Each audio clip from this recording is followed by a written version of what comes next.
దేవీ నవరాత్రి రోజుల్లో అమ్మవారికి ఇష్టమైన ప్రసాదాలు ఏంటి? అసలు అమ్మవారికి ఏ ఏ ప్రసాదాలు పెట్టాలంటే చిట్టి గారెలు పెట్టాలి. గారెలు అమ్మవారికి మినుపులతో చేసిన గారెలు అంటే ఎంతో ఇష్టం. కట్టి పొంగలి అదంటే ఇంకా ఇష్టం అమ్మవారికి. బియ్యం పెసరపప్పు, జీలకర్ర, అల్లం, మిర్చి వేసి చేసిన కట్టె పొంగలి అమ్మవారికి చాలా అంటే చాలా ఇష్టం అండి. అంటే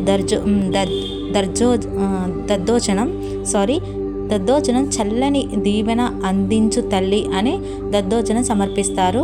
నువ్వుల అన్నం అన్నమాట. నువ్వుల అన్నం అయితే అమ్మవారికి ఇంకా ఇష్టం. ఉప్పు, కారం, నువ్వులు, కొబ్బరి వేసి కమ్మగా వండిన ప్రసాదం అమ్మవారికి ఇష్టంగా నివేదిస్తారు. ఇంకొకటి నిమ్మకాయ పులిహోర అన్న అమ్మవారికి చాలా అంటే చాలా ప్రీతి.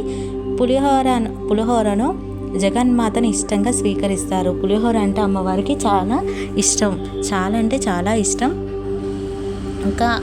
ఇంకేమి ఇష్టం అంటే గుడాన్నం అంటే పెసరపప్పు, ఇంకా ఏంటంటే బియ్యం, ఉడకబెట్టిన బెల్లం, సుగంధ ద్రవ్యాల పొడి, నెయ్యి, డ్రై ఫ్రూట్స్తో చేసిన ఈ ప్రసాదం అమ్మవారికి చాలా ఇష్టం. ఎప్పుడైనా ట్రై చేయండి. అమ్మవారికి ఏమి ఇష్టం అంటే ఒకటి గారెలు, ఇంకొకటి కట్టె గారెలు, ఇంకొకటి నిమ్మకాయ పులిహార, ఇంకొకటి నువ్వుల అన్నం, ఇంకొకటి దద్దోజనం, ఇంకొకటి ఏంటంటే గూడ అన్నం.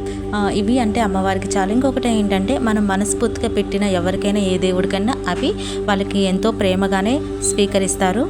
ఇంకొకటి ఏంటంటే అప్పాలు, గోధుమ పిండి, బియ్యం పిండి, బెల్లం, సుగంధ ద్రవ్యాల పొడితో చేసిన అప్పాలు అమ్మవారికి నివేదిస్తారు. అమ్మవారికి అప్పాలు కూడా చాలా ఇష్టం. అంటే అవి స్వీట్స్ కానీ ఏదన్నా కానీ. ఇంకోటి శాకాన్నం అనమాట. 9 రకాల కూరగాయలు, సుగంధ ద్రవ్యాల పొడితో చేసిన ప్రసాదం అమ్మవారికి నైవేద్యంగా పెడతారు. కదంబం ప్రసాదం ఇంకా ఇష్టం. పప్పులు, బియ్యంతో చేసిన కదంబాన్ని అమ్మవారు దశమి రోజు అమ్మవారికి ప్రసాదంగా పెడతారు. ఈ వీడియో కనుక మీకు నచ్చినట్లయితే లైక్ చేయండి, షేర్ చేయండి. Sorry for background noise video. Thank you.